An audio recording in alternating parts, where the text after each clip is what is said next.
Kaşgar'ın en zengin insanları hapiste. Kaşgar Sanayici ve İş Adamları Derneği Başkanı Celil Hacı'nın geçtiğimiz Mayıs ayında Çin işgal güçleri tarafından 18 yıl hapis cezasına çarptırıldığı bildirildi. Aynı zamanda Kaşgar'ın en zenginleri listesinde yer alan diğer 3 ismin de çeşitli hapis cezalarına mahkum edildiği ortaya çıktı. Onların cezalandırılmasına dine bağlılığı ve dindar kesime yakınlığının neden olduğu ileri sürüldü. Fransa Cumhurbaşkanı Macron'un 7 Ocak'ta gerçekleştireceği Çin ziyareti öncesi, Cumhurbaşkanı Danışmanlar Grubu bazı insan hakları örgütlerinin temsilcileriyle buluştu. Toplantıya katılan İlham Tohti İnisiyatif Grubu, Çin hapishanesindeki Uygur Aydın İlham Tohti ve diğer siyasi tutukluların durumunun gündeme getirilmesi teklifini sundu.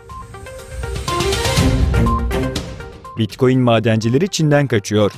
Çin'in kripto paralara getirdiği kısıtlamaların Bitcoin madencilerine sıçramasıyla bu sektördeki bazı oyuncular faaliyetlerini ülke dışına taşımaya başladı.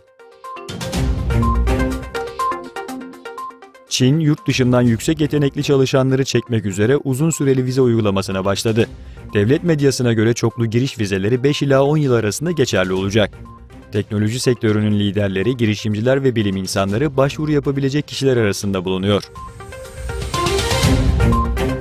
Türkiye ile Fransa arasında füze savunma sistemi anlaşması. Eurosam ile Savunma Sanayi Müsteşarlığı arasında uzun menzilli bölge hava ve füze savunma sistemi projesi, aşama B sözleşmesi Cumhurbaşkanı Erdoğan ile Fransa Cumhurbaşkanı Macron'un huzurunda imzalandı. Çin, 3. uçak gemisi çalışmalarına başladı. Yerel medyada yer alan bilgilere göre Çin, geçtiğimiz yıl bir Şengay tersanesinde 3. uçak gemisinin inşasına başladı.